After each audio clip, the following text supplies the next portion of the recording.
your town. They have arrived.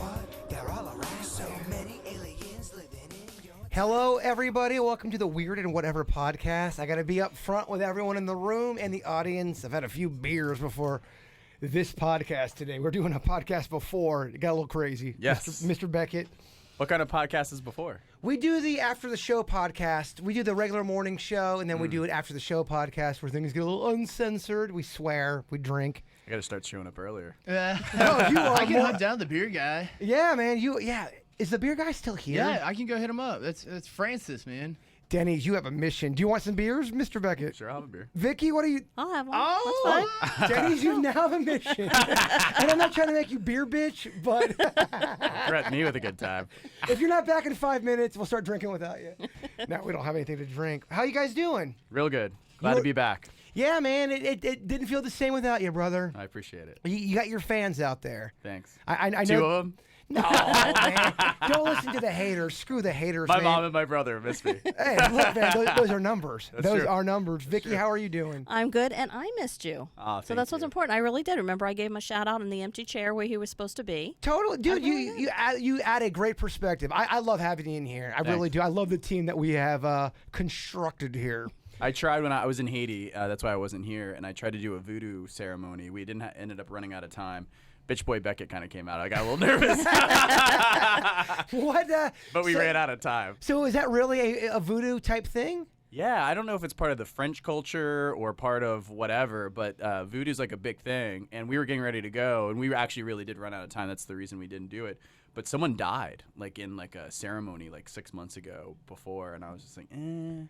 Do you know about voodoo stuff, Vicky? I know a little bit. What do you got? Of course, I stay away from it, but yeah, it is big in their culture and other cultures, and they bring it a lot of times when they come here to the U.S. When you say you stay away from that, is that because you have a legit fear that voodoo will screw you over? Well, I think that you have to believe that it's going to screw you over in order for it to work. I'm one of those that doesn't necessarily believe in curses and things like that, but I also don't want to hang out with people that are dealing with the dark arts.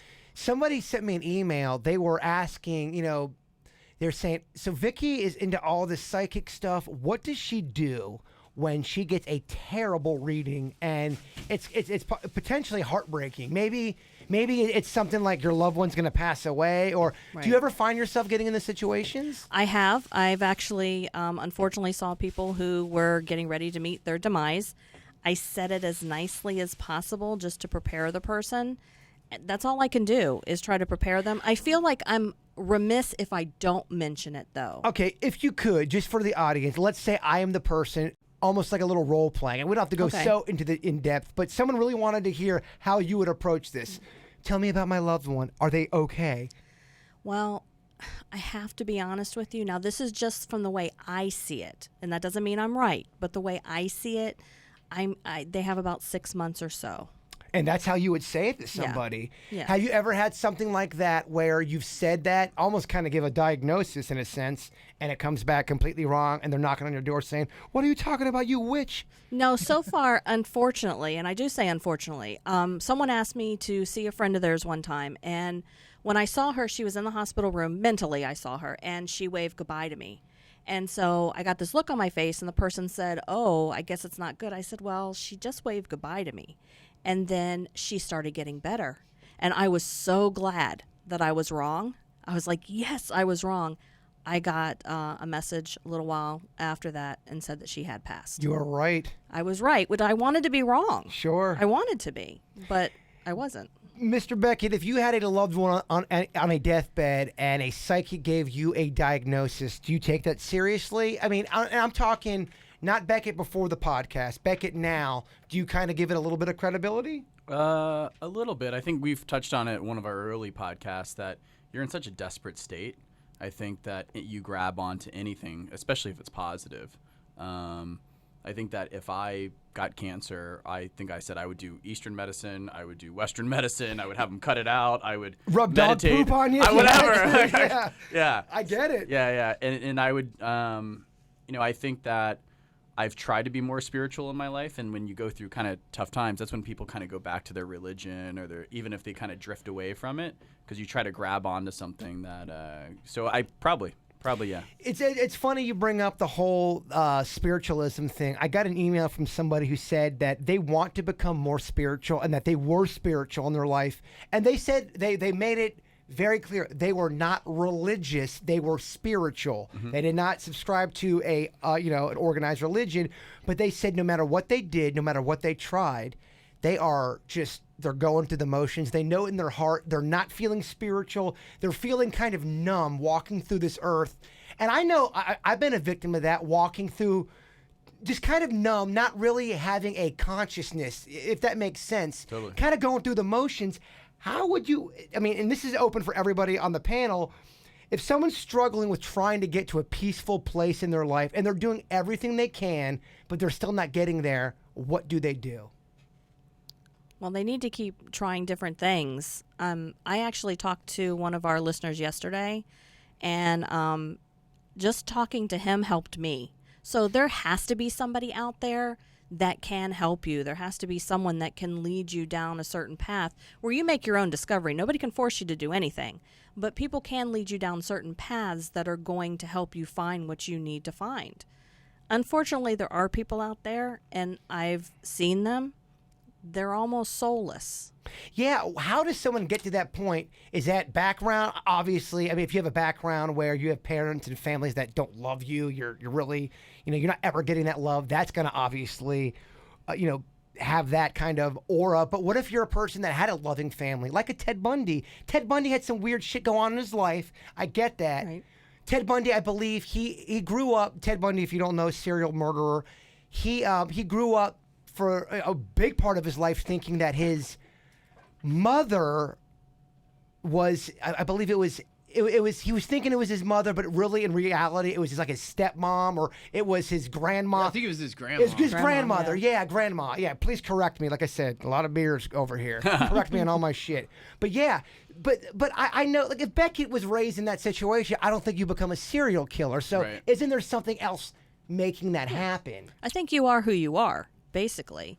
That whole nature versus nurture, I think it's like if you're that way, you're that way, regardless of what happens to you, regardless of what someone does. Predestined almost. Some people are just that way. They just don't feel. They just don't have that essence in them. I would agree with that. I also think that the problem with a lot of people, including myself, is people start to look too much outward for stimulation instead of being inward for stimulation. Damn. So they look, whether it's someone being their guru or their spiritual leader, like, how can you fix me? How can this religion help me? Rather than bringing it back in and looking what's going to fulfill you inside, instead of always looking elsewhere. It's like right there. The person that's going to fix you is you. Exactly. They say the race starts here. The race starts where? The heart? Starts right here. And in terms of like a Ted Bundy thing, my opinion on that, it's kind of like I read an article on cancer. And like everyone has cancer cells, like everyone has free radical cells, and it's like whether your antioxidants can beat it, your immune system can beat it. And certain things, certain people may be more genetically disposed to having lung cancer or having a certain kind of cancer. So if they smoke cigarettes, that happens. Some people smoke cigarettes and cigars every day and never But they're had not anything. predisposed to it. So I think like a Ted Bundy, I'm no expert, but I think someone like that, maybe it was predestined, it was going to happen anyways, but I think that was in there, kind of like a cancer cell. It was in there, and then he was the exposed exactly. to something and that the made it- environment happened, and then that brought out that cancer cell, so to speak. See, I'm really torn because I'm fascinated by serial killers. Fascinated Me by too. them. Ever since I was a kid, I was fascinated. I knew about Ted Did you Bundy. name your band the Serial Killers? No, that was not me. We're the Value Meal Killer. Okay. Yeah. Fascinated by those too. But so I'm torn because now I'm in the media. Whatever radio is. I don't really consider it the media, but I'm torn because I don't like giving serial killers a platform, because you see Ted Bundy and there are people who literally look at him like a fucking folk hero. He did something great. So I struggle with, am I part of the problem by saying their name where other people are hearing that, because a lot of times these murderers, they want some recognition, Attention, yeah. and it's tough because I'm fascinated by it, but I also feel guilty for dropping their name. Does that make sense? Yeah, I think a lot of people talk that about terrorism. Right. It's if it bleeds, it leads, is the saying. And That's what they teach in journalism. Yeah. That's the first thing. If it bleeds, it leads. If it's bleeding and it's death and it's mayhem, you're talking about it. Yeah, and I do think that's a problem, and I think that labeling's important. And when you give like ISIS like credibility by calling them the Islamic State, like you're better off saying like some radical guys. You know what I mean? Like Some crazy pants. some crazy pants. Like, you even have Jack the Ripper, who's that famous murderer back in England back in the day. But I think with media, it's gotten a lot worse. And it's hard because you want to report on stuff and talk about. I mean, everyone knows who these serial killers are because it's in the media. But by me talking about it, or by anybody saying Ted Bundy, or even if it's a newbie, a fresh young, murderer that wants to make a name for themselves, giving them a lot of publicity, I think might be wrong. There's more. I read a stat, and it might be wrong, so forgive me. You might want to look it up at home. But there are more documentaries and movies made about Ted Bundy than there are about people who had done real awesome, down-to-earth shit here, and Totally. we never talk about them. yeah. Yeah. And right now, we're giving 10 minutes, a part of the problem. Do you see the struggle? Do you see the struggle? It's so This true. just in. Denny's, he got beer. Yes. Yeah, what do you guys want to do? I got like an assortment over here. You know what? Well, Ladies you had first. some earlier. La- Which one did you like? I don't remember Denny's. They just poured it in a glass. What's and that one with the red writing on it, the lighter can, the second one from your right to left? Vicky, you get your first do that pick. one, You're the please. lady. Oh, That one? Ryan, you're the most handsome. You get second pick. Denny's, you're my boy. You get third. I You're don't not know. drinking. I guess are you? I'm a Florida cracker, so I guess I'll take Bring that. it. And Denny's, Nice. just give me the Let's highest. see of which one's got the most in here. Yeah, that's the one Bird wants. This one's called Invasion. Bring it.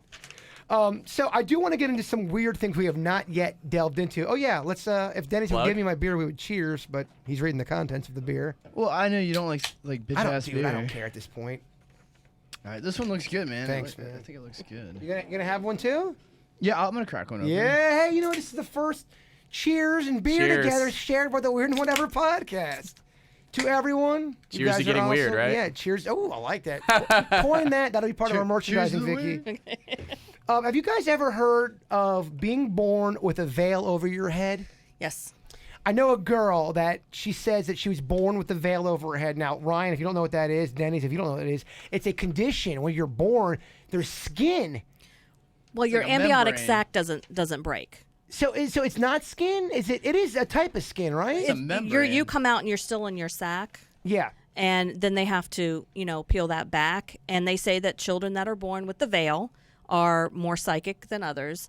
I had a great aunt who was born with the veil, and she's the only, other than myself, the only member of the family that is, a documented Psychic. gifted psychic. Yeah. Yeah, because the girl that told me about this, she says that she doesn't have major,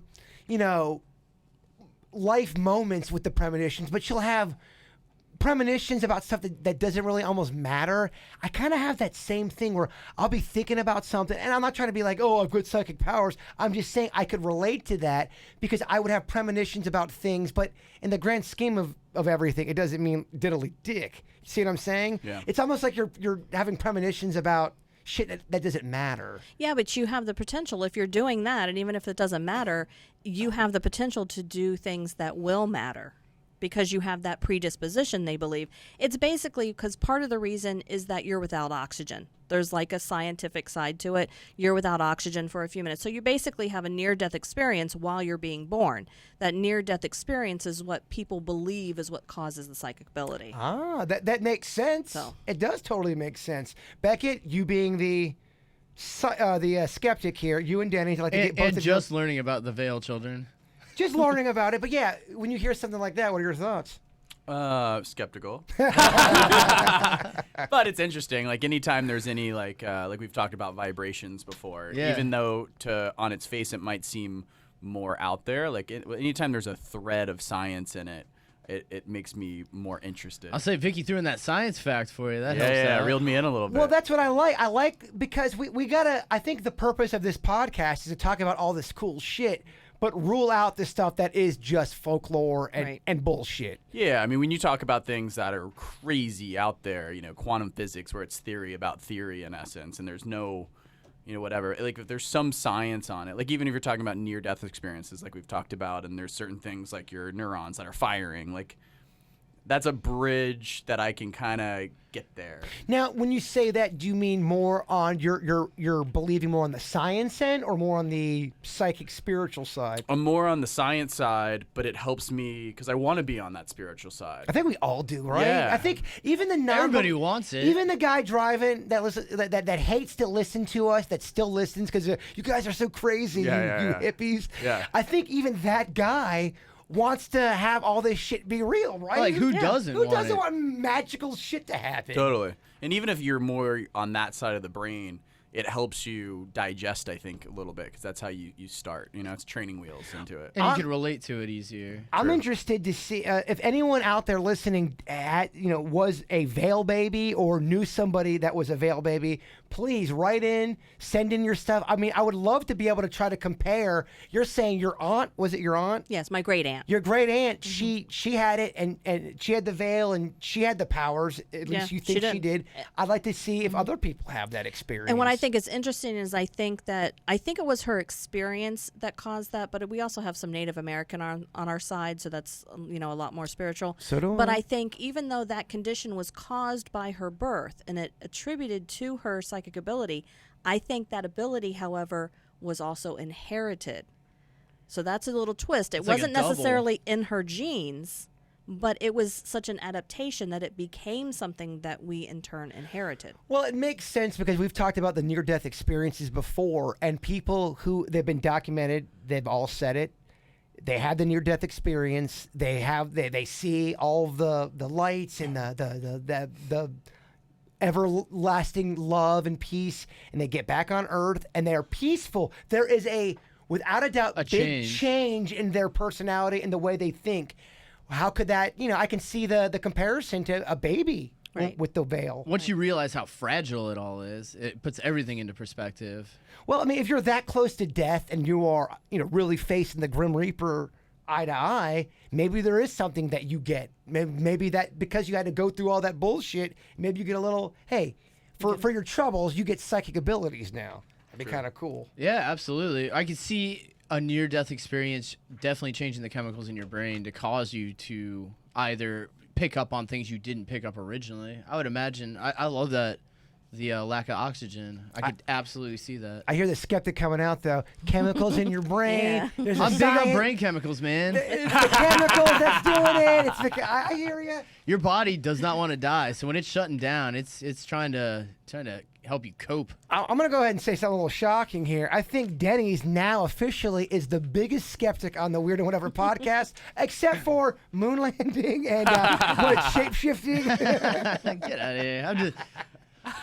I like what I like, man. I know you like what you like, but He picks his battles. Anybody else want to add on to any of the veil stuff? Are we good? Want to move on? I think that even if you're an adult and you're told by your parents that you were a veil baby, I think one of my favorite words is hubris, right? You go through hubris basically means you get so used to doing something, you start to believe that it's okay and it's safe because you get away with it, like driving in your car without a seatbelt. For sure. You just do it so many times and nothing bad happened, you develop this hubris. So I think it kind of breaks the psychology of hubris, meaning like your parents when you're a teenager be like, well, you almost died as a baby. So then to your point, then you're kind of like, wow, like that's fragile. Like life is fragile. I almost died. And I think, whether you went through a near-death experience or you were like a Lance Armstrong and got stage 5 cancer and it went all the way down to your brain, it changes your perspective on life. Vicky, spell hubris. Hold you get it right, gotta on drink. 1 second. You got to drink if you don't get it right.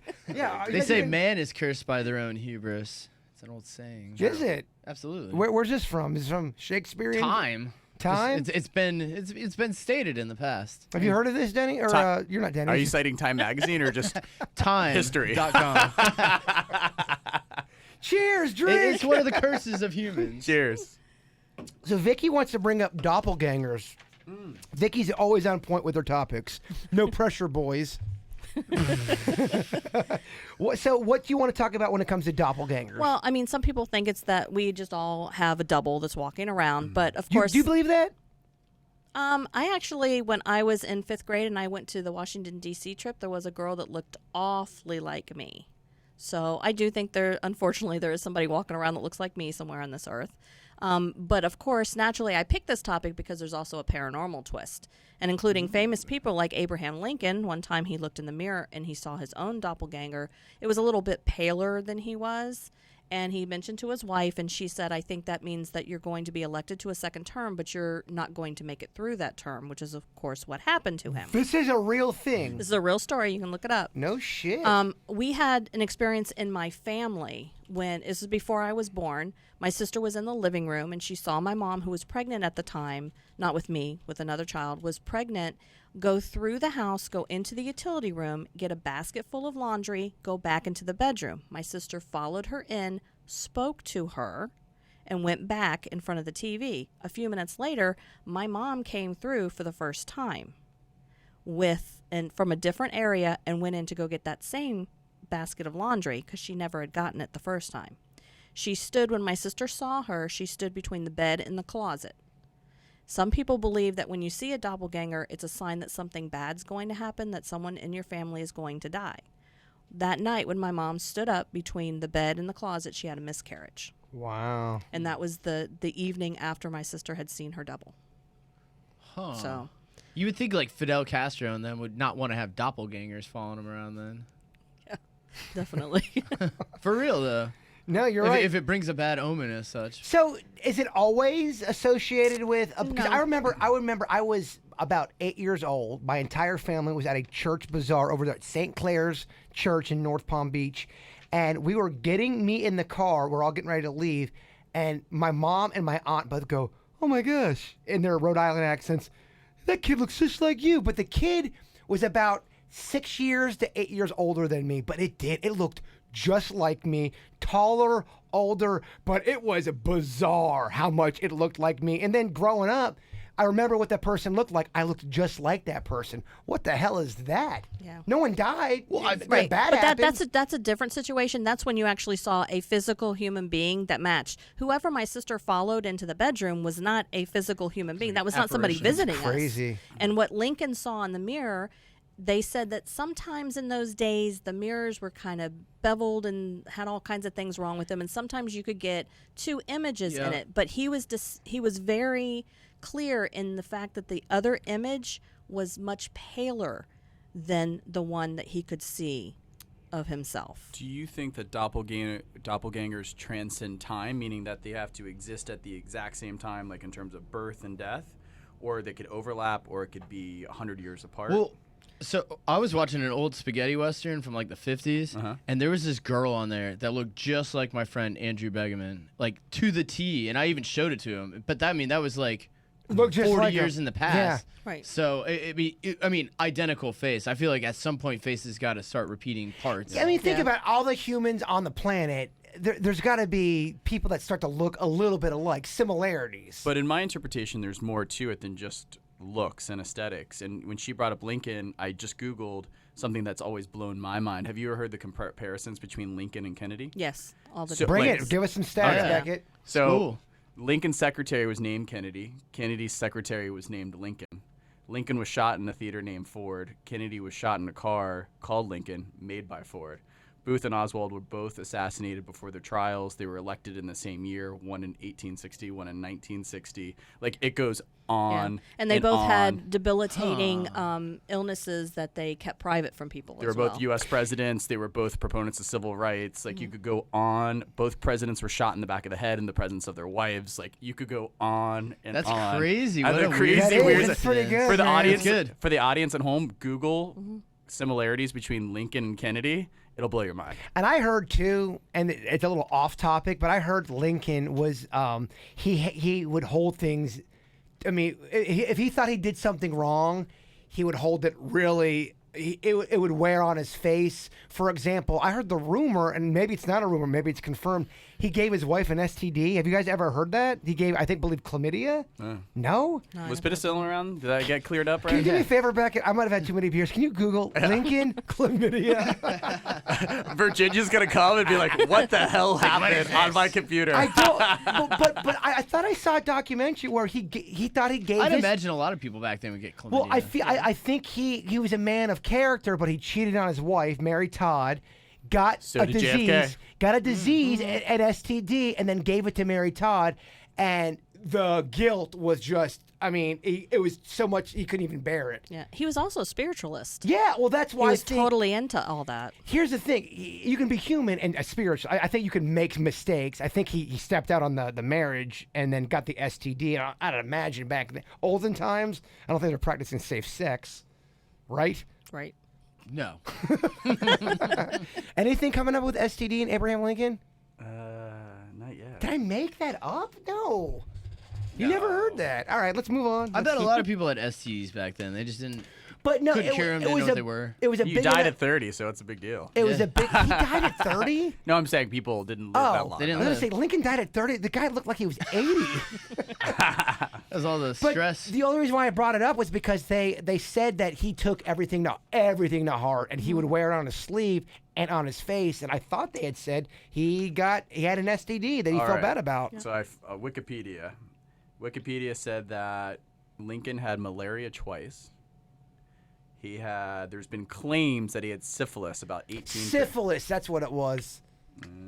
All right. And he contracted smallpox at one point shortly after delivering the Gettysburg Address. All right. I mean, I'm not trying to, And he takes his job seriously. He's one of the ghosts that are claimed to be seen at the White House. Really? Yeah. Really? Do you believe that, or is that just a bunch of bullshit to get people? You know, He's rolling over in his grave you know, now. it could be. Well, look, Mr. Honestly, Spirit Lincoln, I did not mean any disrespect if you did not have chlamydia or syphilis.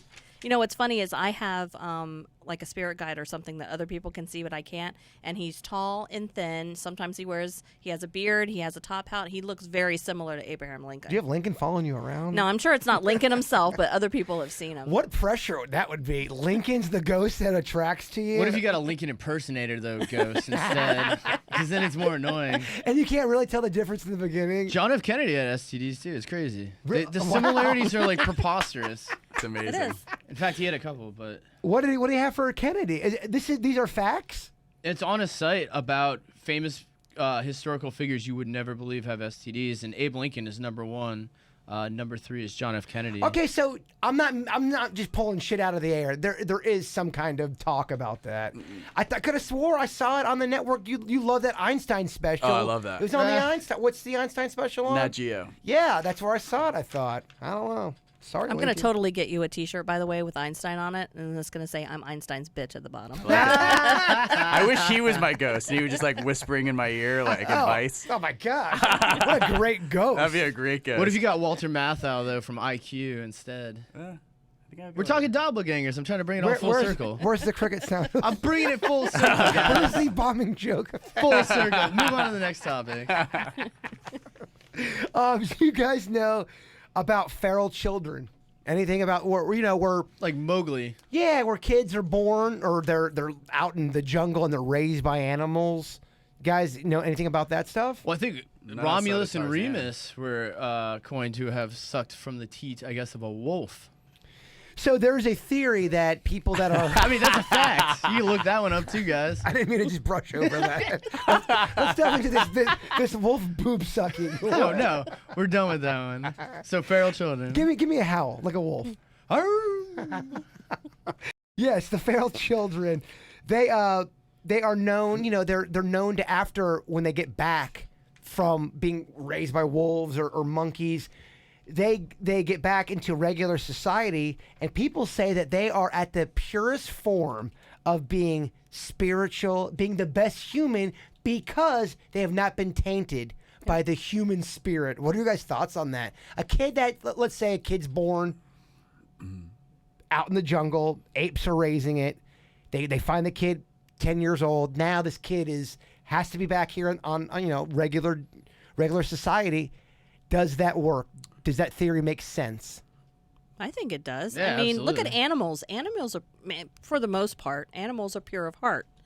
And if you're Cheetahs are kind of dicks, though. well, Lions, they're. You see what I'm saying? yeah, but I mean, especially like say if they were raised by, because like apes are as closely related to us as possible. You can see apes like actually like see one's brothers that they haven't seen in years, and they like greet each other. Yep. They recognize them. They greet, So I could see if they were raised by the correct animal, that they would definitely feel more than we feel. They're more in tune with nature, which we've talked about before on the show.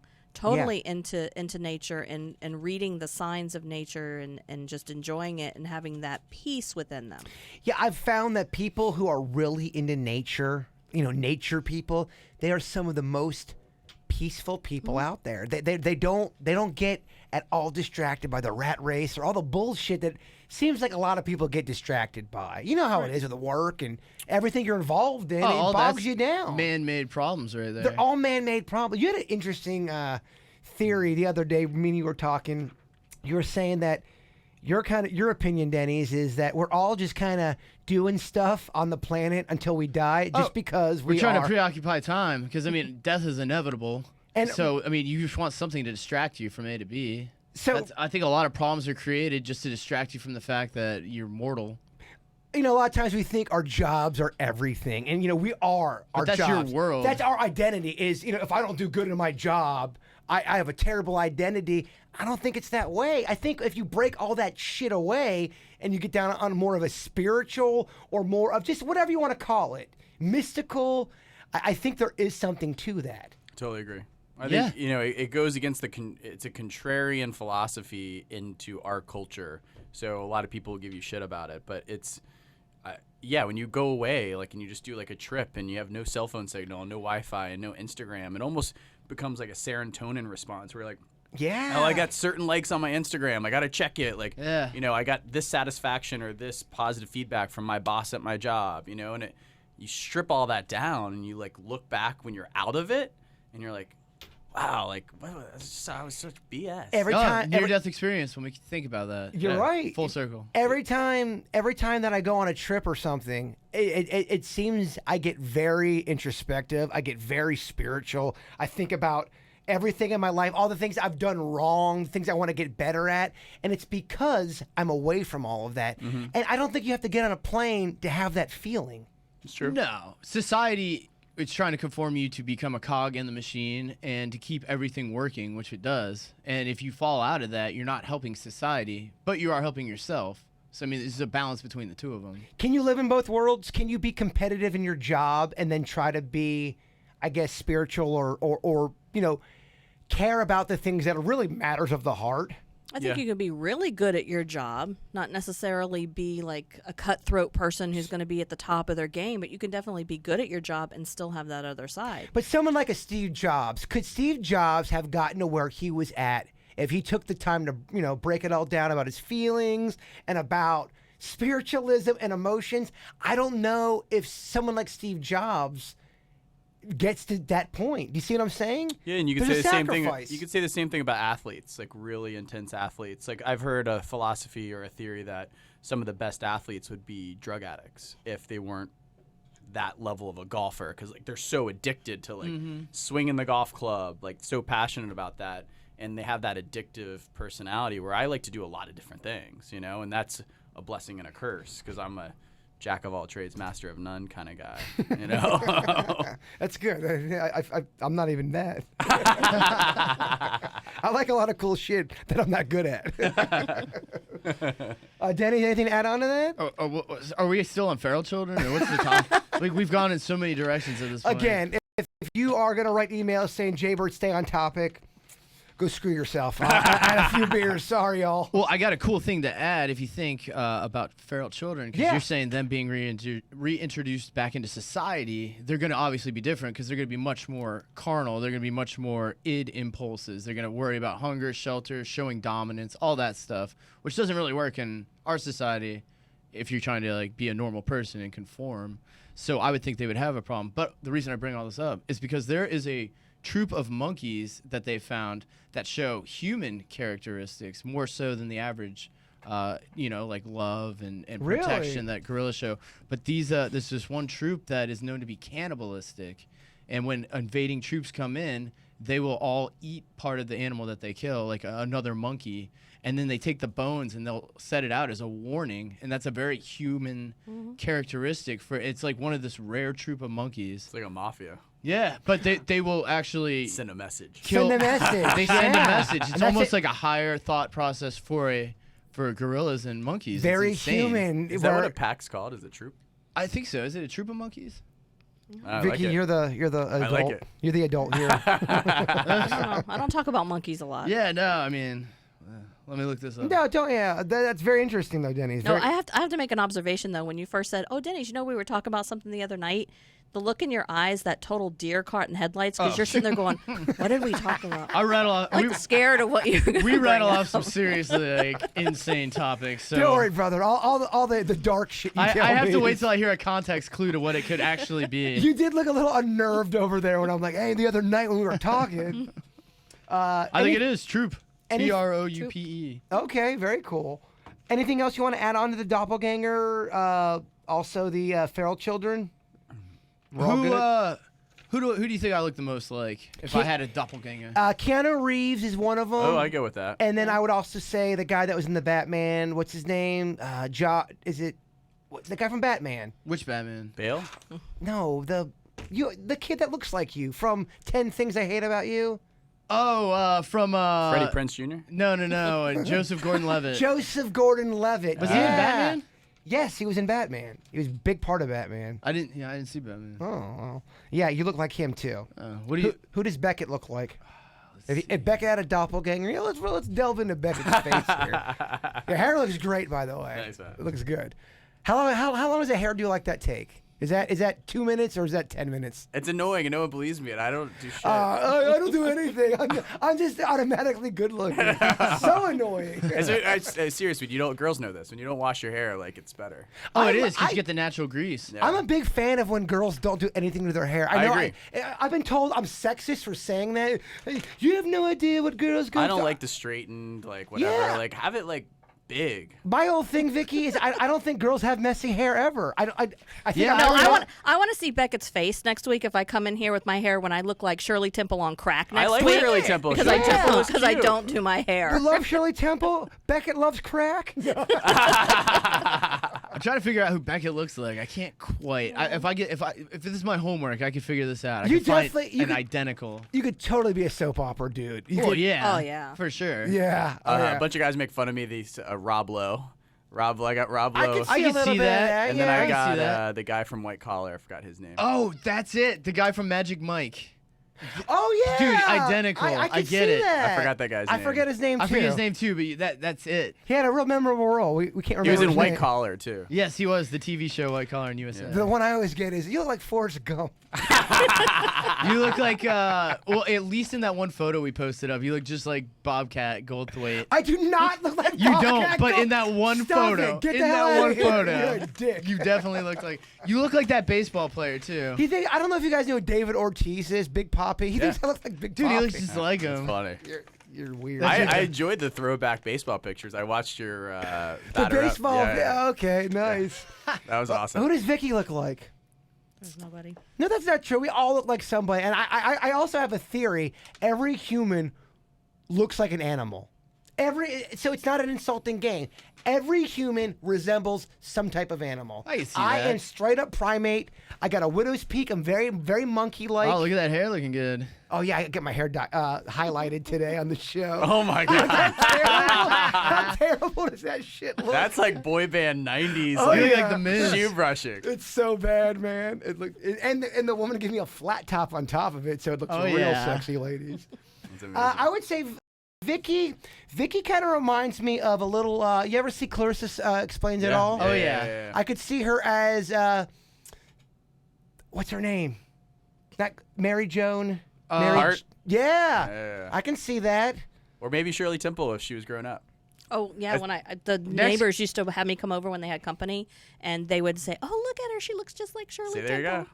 Oh, dude, you should come in with your hair like that, and we'll make the fun. And we'll drink Shirley Temples. Yeah. Is that my Oh, challenge? Is that my alcohol. challenge for next week? I have to not do my hair. I'll Yeah, come in like curly. Shirley Temple. Okay.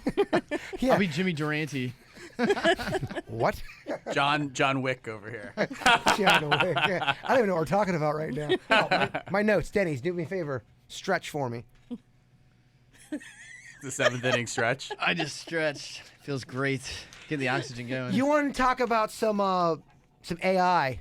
Okay, so I'm a NPR nerd. AI stands for. Artificial intelligence. All right. And why is this such importance to the NPR is people? making a resurgence, by the way. You can't mess with NPR. It's They blowing up. are legit, man. NPR is like this beacon of hope and as what we have going on in the media because no one's perfect in terms of the media or anything like that. People make mistakes, for sure. People make mistakes and there's not a lot. What I think NPR gets made fun of on Saturday Night Live, and in satires because it's talks like this. And it's not always like that. Yeah, it's not always like that. But what's great about that is that's almost refreshing. It's not like breaking news, like, all this stuff all the time. It's just like, okay, we're not delivering it flashy, but we're giving you the news. We have an academic, we have a conservative, we have a liberal, we have a guy that's been in journalism for 20 years that's hugely respected in the industry, and we're just going to give you a news and perspective.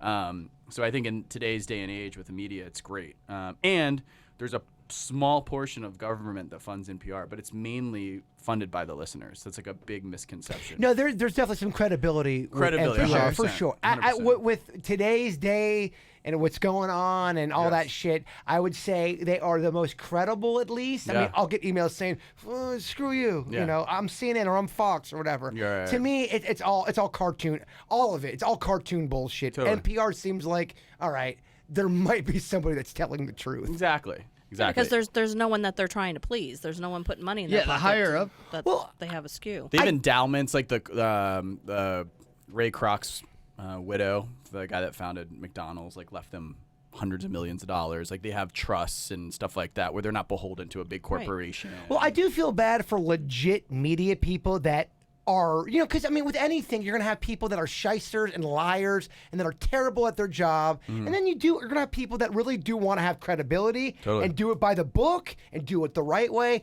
And it does suck that all of media now is you're a liar, it's fake, it's stupid.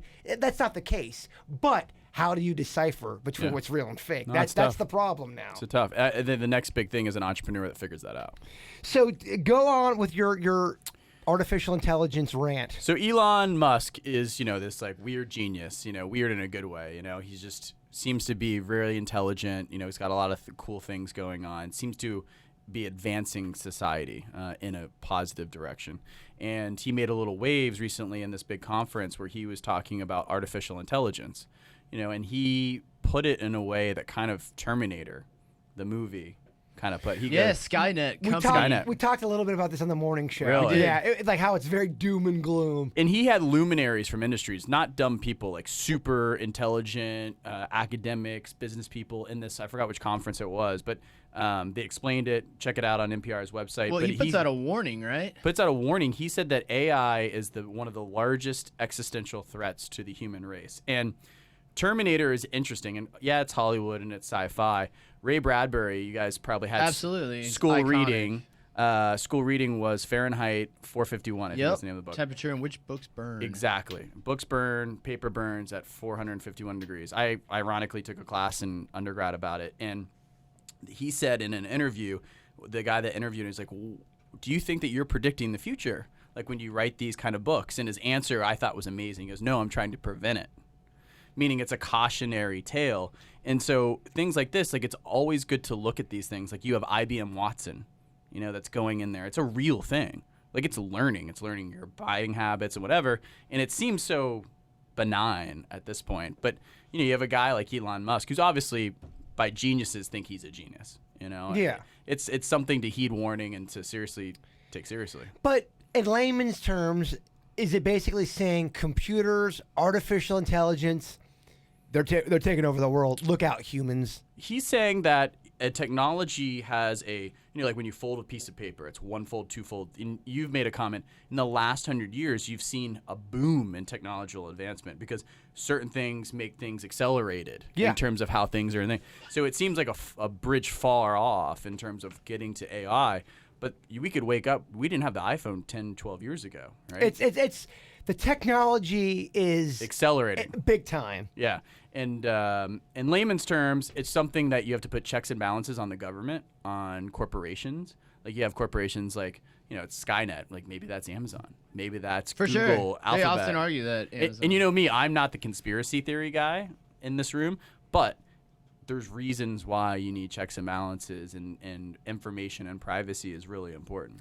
Vicky, what are your thoughts on this? Do you think that artificial intelligence, without a doubt, in the future could destroy the human race? I think it's scary.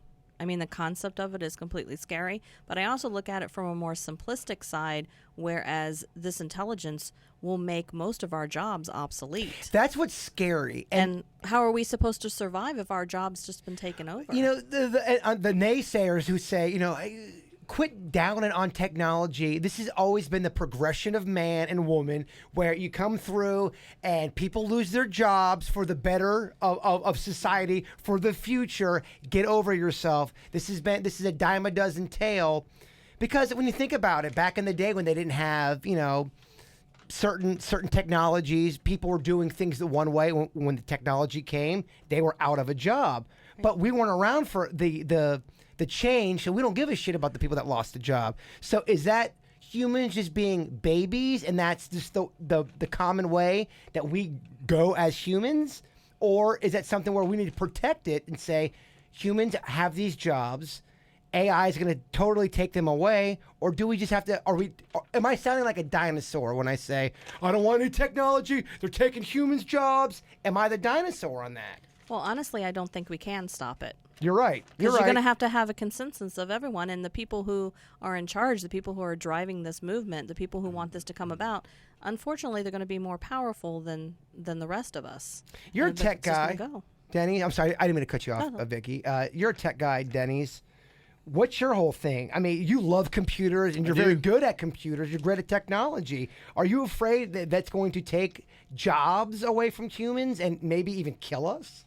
Yeah, I mean, I guess he was warning that in the future, if we let AI continue, eventually robots would no longer need humans, and that's the ultimate, I guess, threat. But in the we're distance. talking. But taking jobs, I do not. I think some jobs should be taken from people and given to a robot because it'd be more cut and dry, easy, as long as it's reliable. I have a lot of issues with AI, and especially impending doom in our future. Well, what are they? Let's work it out. Well, think about it. If I go to show Kevin a YouTube video, it sits there and buffers for 10 minutes. I have to turn my phone off and then restart it.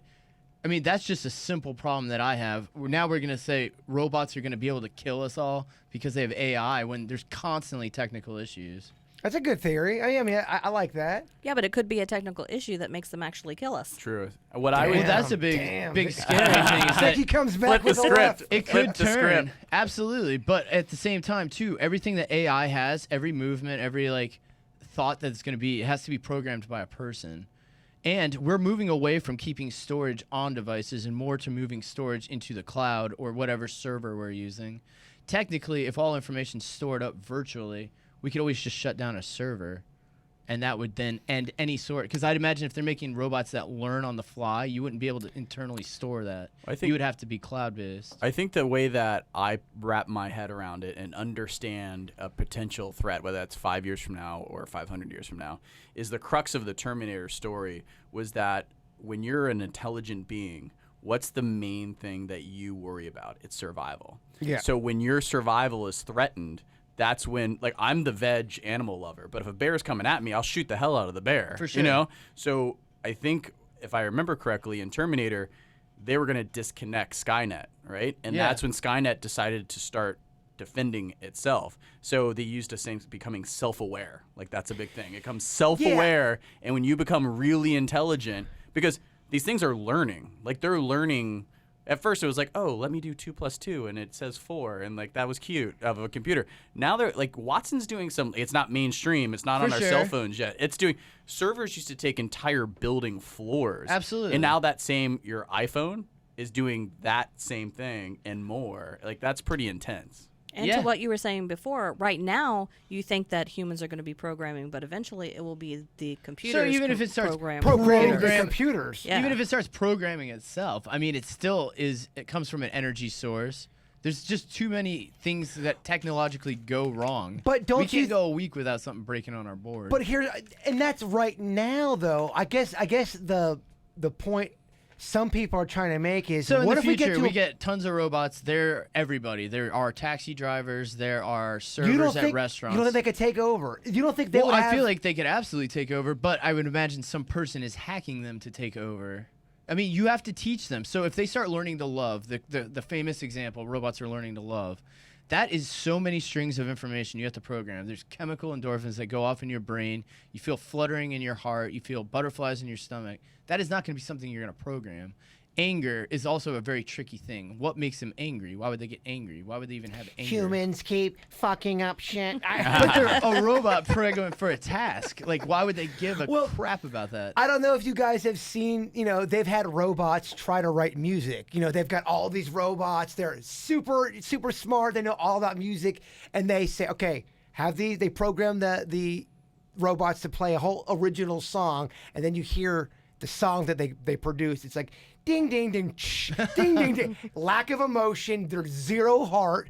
So I see what you're saying. Like, emotions are so complex. What would lead the uprising? I don't want to get turned off. You say they get self-aware and they're now concerned, which is a pretty complicated emotion as well for a robot, that they're going to be shut down. But what do they care, rather, if they're shut down or not? Like, But humans why are, would they care about that? Humans are stupid, and they tend to just get, if all of a sudden there's this big robot boom, and everybody, like soccer moms, are like, oh, I got my robot here. Look at this. Everyone, it's taken over. It could go renegade. I mean, Could it go renegade? Well, you play a video game and it's got AI where people are designed to cover and stuff when you're shooting at them, and then randomly your character next to you runs and jumps off a bridge for no reason. That's because it's a glitch in the game. So I could see a computer going renegade, but AI taking over and banding together as like a unit, as one hive mind. I find that pretty difficult. Imagine that. Plus, they're not Denny so- siding with the robots. They're not self-replicating. Like, I mean, you could go and just tackle them. They can't self-replicate. So, I mean, where's the fear? I love it. I love it. You know all kind of shit that I don't know about, so thank you. But I see. I read the thing as well about Elon Musk talking about the dangers of AI, if you will, and I think it's interesting. But I mean, if that's going to be a thing that we're worried about, that's far in the distance. I know technology moves quickly. Okay, you're a boss. This is for Denny's.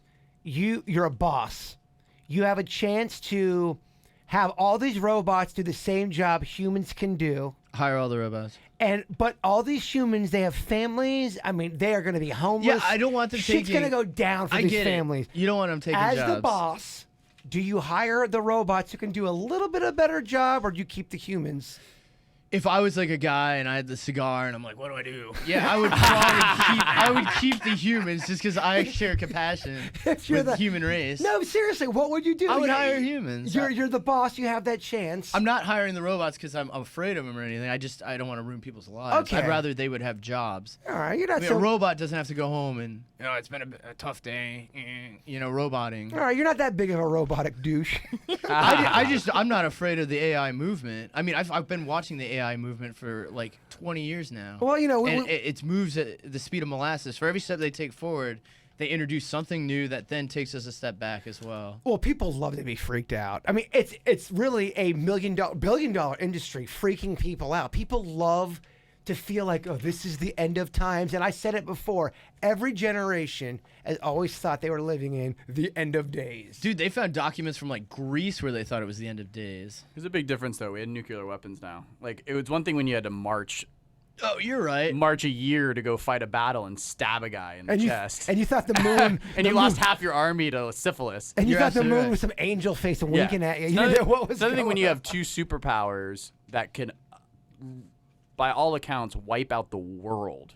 You're Russia right. and the United States. If Those nukes are scary. Like, if you think about they're crazy. I believe it has like a split molecule in it, right? And when it opens up, it tries to then create the complete molecule, but it can't ever because it'll always be an odd number. So it constantly grabs for air. That's why it sucks all the air out of the place. and the weapons that they have now, compared to what we dropped in Japan, are Oh, just yeah. It's Well, I mean, great. come on. I 50 mean, times another stronger, advancement we've smaller, just nuts. from this conversation that we're having right now, in 6 months, they're going to already have something that's way better than what they have right now. Totally. They're constantly trying, and that's why it's so hard to try to decipher UFO from a different planet or military. The military looks like a friggin' mothership now. Yeah. So it just makes it tough. Makes it tougher. Can I go into my homework? Because that kind of segues and dovetails into that. Yeah, what do you got? Okay, so the other thing that someone commented, I think on your Facebook page, we always appreciate when people contribute because it's one of the cooler articles Yeah, I've read. absolutely. Just a little FYI, people, you may not get your email read on the podcast, but a lot of the content is driven from your email. So Yeah. thank you very much. Yeah, thank you, because this one was really interesting to me.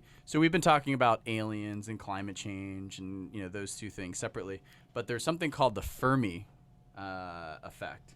FERMI. There was an article I'm reading right now on Business Insider, and basically it's saying that it's a great filter of civilizations, and one of the reasons that we maybe have not found aliens and aliens haven't found us is that we're going extinct, and it's called a great filter because we always kill ourselves off. Like the Earth, according to this article, we're getting ready to go through the 6th great extinction on Earth, meaning that we implode way before we ever get the technology to reach another Actually, planet I or to gotcha. contact another thing. So it's like humans, because you said like we're stupid, like we end up Yeah, and I don't mean that as like, oh, you guys are all dumb. I'm just saying, as Yes, a you do. species, I just find that sometimes we don't make the best decisions. For sure. well, exactly. So we end up killing ourselves, or there ends up being a cycle in whether it's the ice age or the dinosaurs or whatever.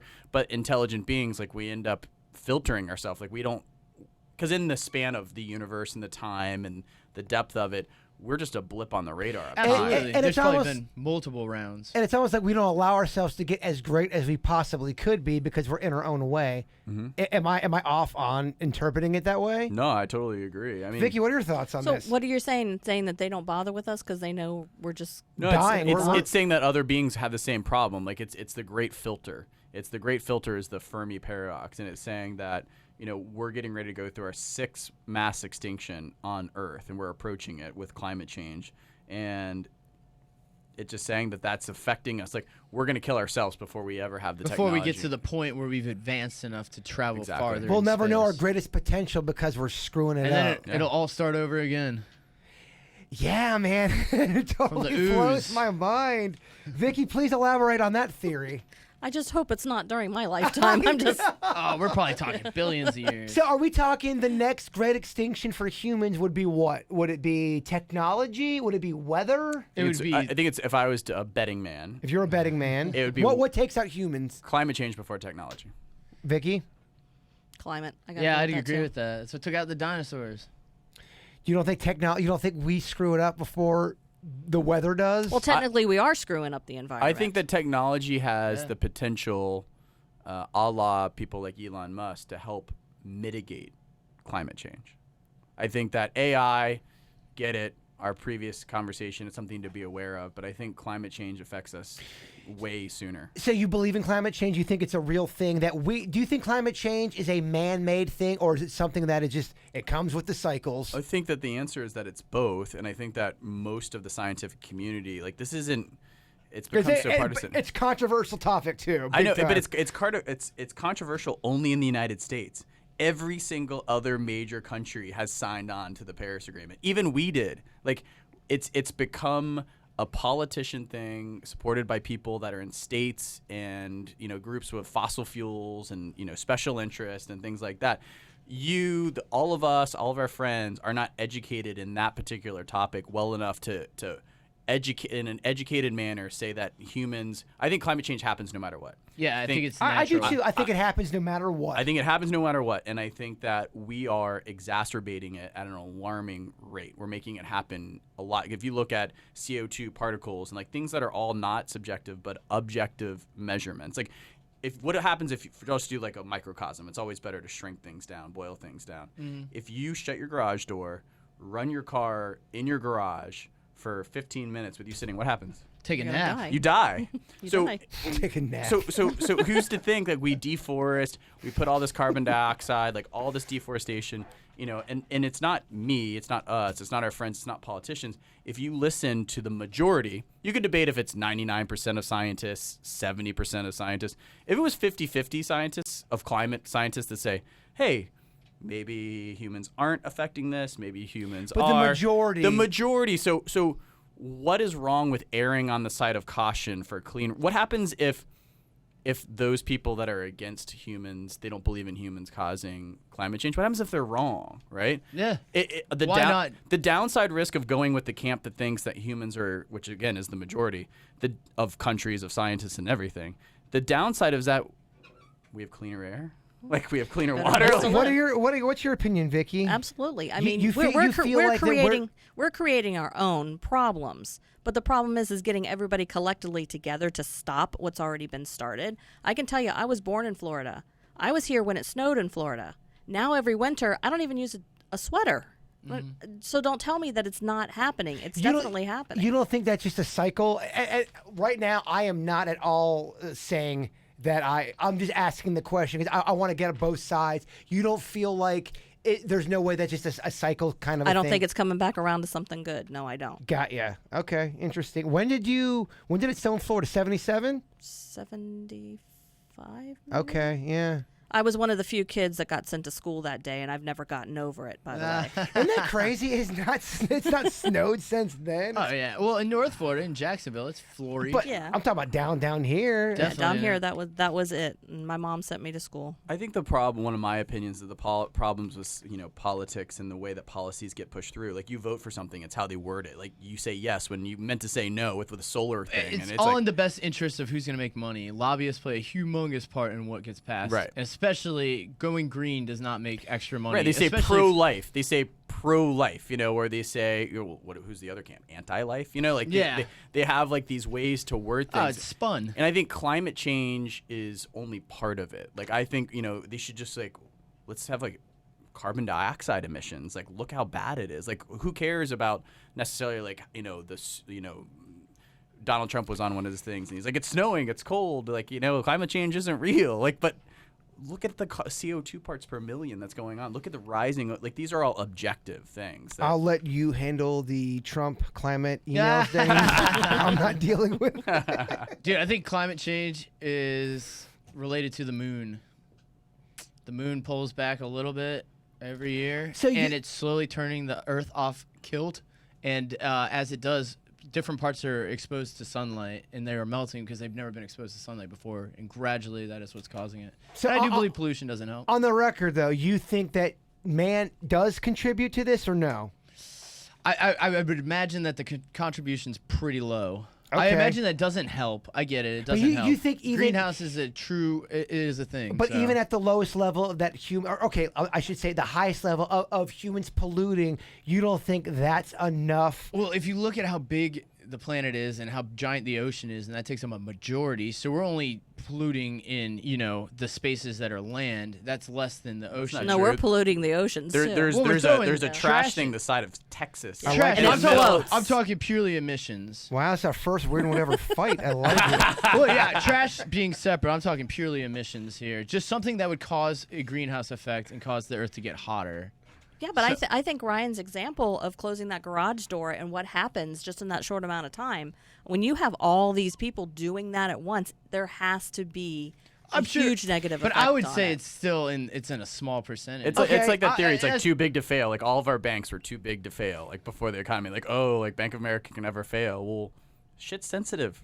Yeah. What's your opinion then, Denny? I think where it's more some- influenced by the moon moving out. Some people believe aliens come down to Earth. I can't wait to hear the emails on this one. This might be our most controversial podcast, if people are still hanging on here. And P.S. just to make it clear, because I know we kind of touched on political.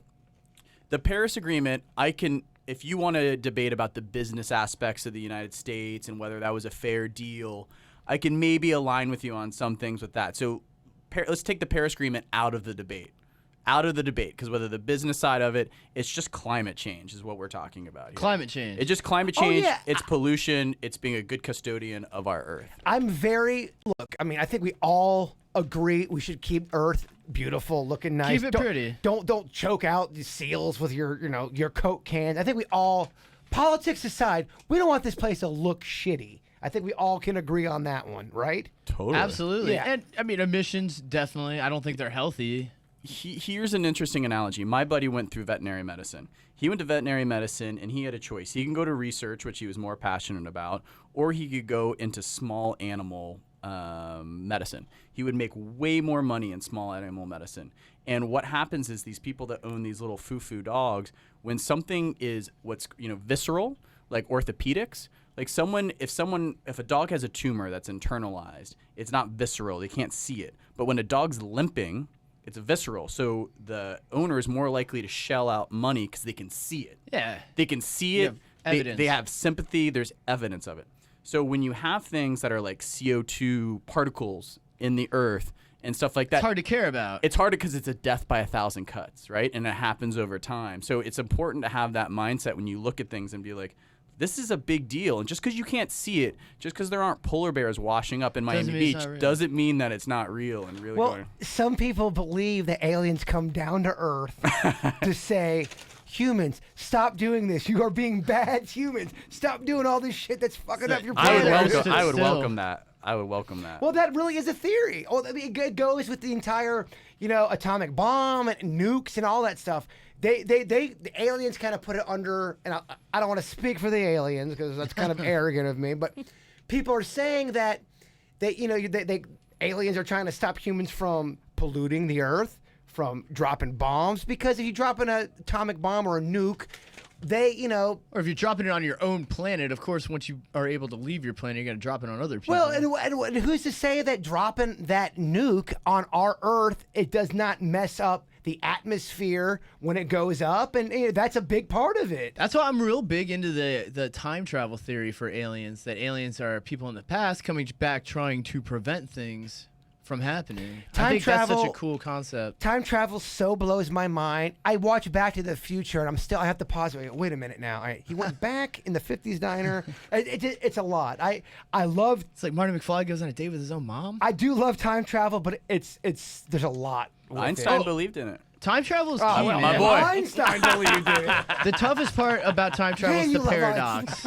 No, I love the concept of time travel. No, it's a great concept. I get it. I'm not over here saying screw time travel. No, I get it. I think it's good. But the only thing I have to say about that with the aliens, they need to make their messages a little more clear if that's their purpose of coming back. Which makes you and wonder, what if visiting they're us. from a different dimension? And I'm not going tit for tat, Vicky, but some people would say, why aren't ghosts a little bit more clear in their message? Why are they always so cryptic? And why do they always have to be? Why are "Oh, Bigfoot photos always blurry? Yeah, well, that's with all of this shit we talk about. That's what the Right. naysayers say. They go, there's nothing, so clear, set in stone that says this is this, this is that. That's why it's Becky was talking visceral. paranormal, Paranormal, outside of the realm of normal. It's not visceral enough. visceral. We have a lot of vocabulary words this week. I mean, there's a lot to look at. I think we got to. We got to wrap up. Yeah, I have to pee so bad. I've had to pee for about an hour and a half now. Denny's, do you mind playing? Oh, let's go ahead. Mr. Beckett, anything to plug? We should plug the beer because I enjoyed it. Who makes the beer? I don't know. Oh, I thought you guys had a sponsor or We something. did, but I don't Well, because we got the beer fest coming up. It's we've had a smorgasbord of breweries coming I through. believe this is Cigar City. I can't read. Cigar City Distributing. Thanks, Denny's. I appreciate So my Instagram is Becketless. My Twitter handle is Ryan S. Beckett. And yeah, please, I would just reiterate, keep sending topics because Yeah. A, it makes my homework easier. And it gives Damn you it. stuff to read about. Well, no, honestly. B, it's really interesting. The people are driving this podcast. I would not still be doing this if A, we weren't getting downloads. We're getting a lot of downloads, and every week it's growing. And I'm not saying that to be braggy. I'm saying that as a place of positivity. Yeah. People are listening. People are sending it in. And I do. We need to definitely talk about, because this is still very, very ground level what we're doing with the podcast, but eventually I'd like to do like a meet and greet with people that want to come on out and talk ghost and weird shit. Let's get weird and with that's it. what we're doing for. We're doing it for the people. And, Yeah. And when I first came off the Bachelor podcast and you guys asked me to be a part of this, I was like, oh, that'd be interesting and fun. But I've been amazed to see the traction and the level of interest. It's almost like, I don't think that people are closet believers about this kind of stuff, but it's a little bit, some of this stuff is taboo. It is. You know, For sure. you weren't So people here, come out of the woodwork a little bit in terms of how much people believe in this stuff. You weren't here last week, but it was very death driven last week, and I even asked Denny's. I'm like, I Bitch don't- boy out. well, I was just like, I asked Denny's. I go, was that too dark to talk about? Because I feel like talking about death and your own demise and what happens, people don't want to talk. Heavy. They're scared. It's heavy. It's a heavy thing to talk about. But I'm so fascinated about what happens when you die, what happens, what people believe when they die. So if it is heavy, I apologize. Go listen to another podcast. Well, how nice is it, especially coming up from the Bachelorette kind of thing, how nice is it to talk about real stuff, like stuff that we'd sit around and have like a deep discussion about and enjoy, rather than talk about the Kardashians or who tweeted what. That's why I love this podcast. But if you notice with the Bachelor podcast that we're doing, the last 3 or 4 episodes, we were morphing into the Weird and Whatever podcast. Yeah. We really were. I think the last 3 podcasts of the Bachelor, we started chatting. We talked 5 minutes. In fact, I got complaints from people. You guys aren't talking about the Bachelor. I'm like, sorry, there's nothing to talk about. Fair enough. All right. Well, thank you all. Vicky, anything to plug? Yeah, keep sending those emails. Most of them start with "I love the Weird and Whatever" podcast. Yeah, some great stuff. Yeah, so send your emails for readings or for investigations. Okay. And that's at contact@pointparanormal.com. And just so you all know, I think everybody here, Angelica, who's running the cameras, and who's our producer, from Denny's to Vicky to you, Beckett, honestly, everyone's doing a great job, and I'm very glad that we're doing this. So, thank you. Anything for you, Denny's? At producer Denny, send me anything. I don't care. The weirder, the better. Yeah, at I stay Jason. up late. At Jason. Send all the mood stuff to him. Yeah. At Jason Bigfoot. Send them booby pics. We love you all, and Bigfoot is real. What was that?